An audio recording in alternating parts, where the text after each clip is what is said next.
travelling était complètement raté, il montrait des fleurs ou des nuages, tout le monde s'en moquait éperdument. Enfin, c'était à peu près nul. Alors je lui ai dit, papa, laisse-moi faire. C'est moi qui vais être le caméraman de la famille, en tout cas le biographe. Alors, vous êtes né en 1947, disent certains. Forestier dit en 1946. Je ne sais pas, c'est 46, 47 46. 46, bon. Alors, vous avez gagné. Vous êtes né en 46, donc à Cincinnati, dans l'Ohio. Et la légende dit que vous êtes né avec déjà, au bout du bras, une petite caméra. Lorsque j'ai tourné E.T., vous savez, la petite lumière qui est au doigt de E.T., c'était une caméra de fibre optique. E.T., c'était un réalisateur, un cinéaste caché.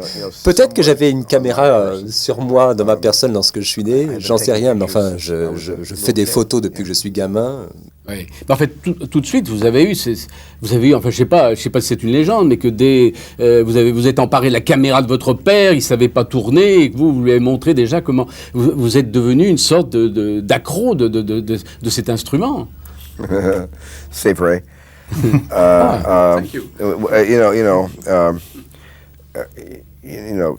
Quand j'étais très jeune, I took cameras and Dès ma petite enfance, j'ai pris des caméras Kodak, j'ai pu filmer des histoires, les raconter, mais également des appareils photo. Mais mon père, effectivement, avait une caméra, moi j'avais 12 ans à l'époque, et puis il filmait nos vacances, on partait en vacances tout le temps.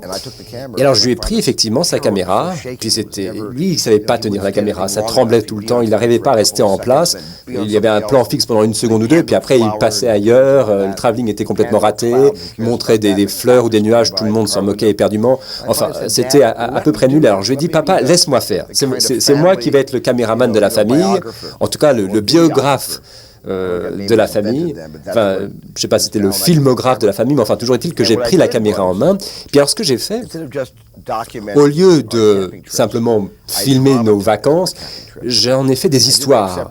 Je les ai dramatisées. Je ne voulais pas accepter la réalité au premier degré. J'ai peut-être exagéré, par exemple, lorsqu'il y avait un feu de camp où on allait à la pêche. C'était une grosse aventure. J'en faisais des grosses affaires mélodramatiques. Et c'était ma première expérience. Mais il paraît que vous faisiez déjà payer l'entrée quand vous montriez vos films. Vous demandiez 25 cents à vos petits camarades. C'est vrai, mais c'est arrivé plus tard. Après les vacances, bon, j'étais scout ensuite. Et je voulais avoir la médaille du photographe. Et pour ça, il fallait raconter une histoire avec des photos. Alors, j'ai demandé au chef des scouts si je pouvais raconter une histoire filmée avec la caméra de mon papa. Et comme ça, je pouvais avoir ma médaille. Alors, ça s'appelait Gunsmoke, le premier film que j'ai fait, avec une bobine de 3 minutes, en 10 mm, et c'était un western en fait, que j'ai filmé dans le patelin de l'Arizona où je vivais à l'époque. Beaucoup de films d'ailleurs y avaient été tournés. Eh bien, ce film que j'ai présenté aux scouts m'a valu cette médaille, mais ça m'a également lancé dans le cinéma parce que j'étais complètement épris de la caméra, pouvoir filmer des scènes, les monter, monter des dialogues. Pour moi, c'était fantastique. Mais c'est par réaction contre l'autorité de vos parents qui ne voulaient pas que vous alliez au cinéma, qui vous détournaient de cet art peut-être un peu maléfique, que vous aviez en vous cette rage de tourner des films. On dit que vous avez même tourné 16 ou 17 films pendant votre scolarité.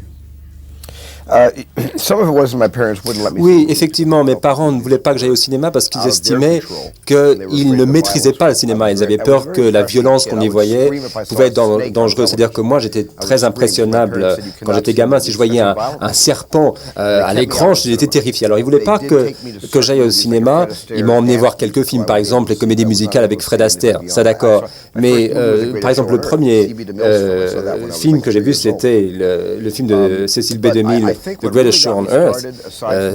J'étais très jeune à l'époque. Mais enfin, à part cette époque, je jouais au train électrique. J'organisais des accidents ferroviaires avec des trains miniatures. Alors, mon père m'a dit, si tu crées un autre accident comme ça, je te confisque tes trains. Alors, je dis, il faut que je fasse des accidents pour mes films. Alors, ce que j'ai fait, c'est que j'ai filmé avec ma caméra le dernier accident. Alors, un train allait de gauche à droite, et puis je savais savais intuitivement que pour que ça marche, il fallait que je reste de l'autre côté de la ligne en filmant le même train, mais dans l'autre sens.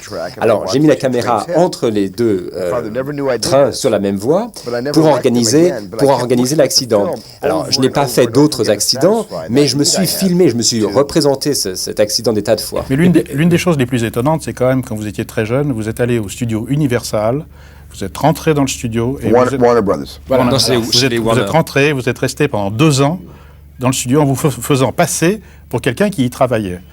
Et c'est comme ça que vous avez réellement appris votre métier, n'est-ce pas?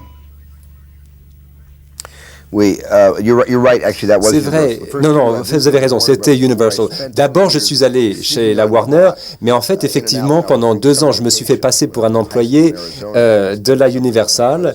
Et j'étais avec des cousins en Californie. Effectivement, c'était chez les Universal. Et la légende dit, est-ce une légende ou la vérité, que vous vous êtes vous-même mis à la porte du studio Universal parce que vous n'y aviez rien à faire?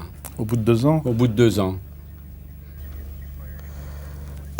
Non, je ne me suis pas mis à la porte, mais enfin, ce qui s'est passé, c'est que j'avais passé 2 étés donc, à la Universal, et puis je me suis décidé qu'il fallait passer plus de temps, il fallait que j'évite le service militaire. J'étais à 2 doigts d'être engagé au Vietnam, alors je me suis intéressé à mes notes scolaires. J'avais tellement mauvaises notes à l'université parce que je passais tout mon temps au studio, que Universal Studios aurait pu m'embarquer au service militaire.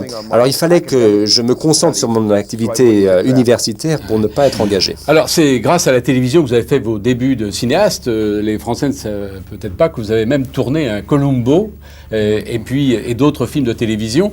Et on va en voir un que vous avez tourné, vous n'aviez que 20 ans, il s'intitulait Night Gallery, avec une star, mais alors un monstre sacré du cinéma, et je répète, vous n'aviez que 20 ans, qui s'appelle Joan Crawford. Et elle avait 65 ans. Et elle avait 65 ans. Et vous avez été impressionné, vous avez dû être... Terrifié. Terrifié. Effectivement, j'étais terrifié, intimidé, très impressionné. Et puis, je dois lui dire, et je m'en souviens bien, elle a été très gentille avec moi. Et en fait, elle a eu pitié de moi. Il paraît que vous l'avez séduit en lui amenant une rose tous les matins et une bouteille de Pepsi Cola, car elle était la présidente de la Pepsi Cola Company. Oui, c'est vrai, mais je mettais la rose de la bouteille vide de Pepsi. J'étais assez malicieux à l'époque quand même.